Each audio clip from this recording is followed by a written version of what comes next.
VK news, राष्ट्र के नाम।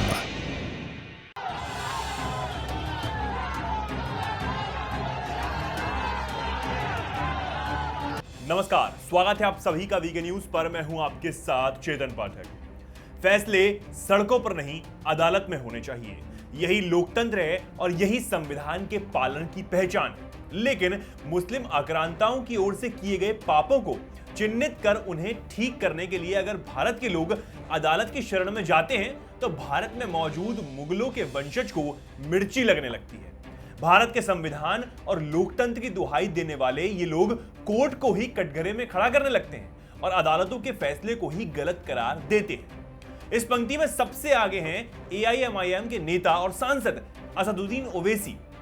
जो कमाल की बात यह है कि वो बैरिस्टर भी हैं, वो भी सुप्रीम कोर्ट के। लेकिन लगता है उन्होंने वकालत की पढ़ाई नकल करके पास की है, तभी उन्हें देश के कानून और अदालत से ज्यादा मजहबी कानून की जानकारी रहती है और उसी की वे वकालत करते फिरते हैं। भड़काऊ भाईजान के नाम से मशहूर असदुद्दीन ओवैसी ने अब अयोध्या के ज्ञानवापी मस्जिद पर आए फैसले पर भी सवाल उठाने शुरू कर दिए। अयोध्या पर सुप्रीम कोर्ट के फैसले को ओवैसी पहले ही नकार चुके हैं और अब उन्हें पूरा यकीन है कि सबूत उनके पक्ष में नहीं है, इसलिए ज्ञानवापी भी उनके हाथ से जाने वाली है और इसलिए उन्होंने फिर वही विक्टिम कार्ड और धमकी वाली सियासत शुरू कर दी है। कमाल की बात यह है कि ओवैसी अयोध्या के वक्त जिस सुप्रीम कोर्ट के फैसले पर सवाल उठा चुके हैं, अब उसी सुप्रीम कोर्ट जाने की बात कर रहे हैं और इसमें भी कोई दो राय नहीं है कि जब सुप्रीम कोर्ट भी तथ्य और सबूतों के आधार पर फैसला देगा तो ओवैसी उसे भी गलत करार दे देंगे। दरअसल बनारस की निचली अदालत ने ज्ञानवापी मस्जिद के सर्वे का आदेश दिया है और कहा है कि जो रोकने की कोशिश करे उसे निपटा जाए।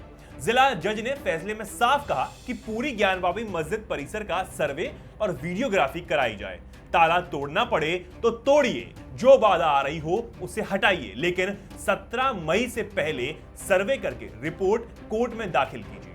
जज के इसी फैसले के बाद कुछ कट्टरपंथी और जिहादी मानसिकता के लोग बौखला गए। इसी पर प्रतिक्रिया देते हुए ओवैसी ने कहा कि कोर्ट का यह आदेश पूजा स्थल अधिनियम 1991 का घोर उल्लंघन है। यह बाबरी मस्जिद मालिकाना विवाद में दिए गए सर्वोच्च न्यायालय के फैसले का उल्लंघन है।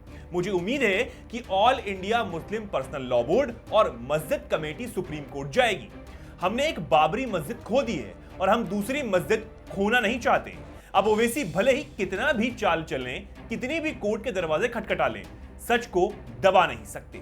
ज्ञानवापी परिसर की वीडियोग्राफी होगी तो वहां दफन राज वैसे ही सामने आ जाएंगे जैसे अयोध्या में सामने आए थे और फिर वही होगा जो अयोध्या के फैसले में हुआ। यह बात किसी से छिपी नहीं है कि मुस्लिम आक्रांताओं ने कैसे हिंदू मंदिरों को तोड़कर वहां अपनी मस्जिदें बनाई और उसे पूर्ववर्ती सरकारों ने कानून का लबाड़ा उड़ाकर जायज करार दे दिया। लेकिन अब हिंदू समाज की ओर से इसके खिलाफ प्रतिक्रिया की आवाज उठने लगी है और अदालतें सच और सबूतों के आधार पर ही फैसले सुनती है। इसलिए ज्ञानवापी पर भी फैसले सत्य के साथ ही होगा।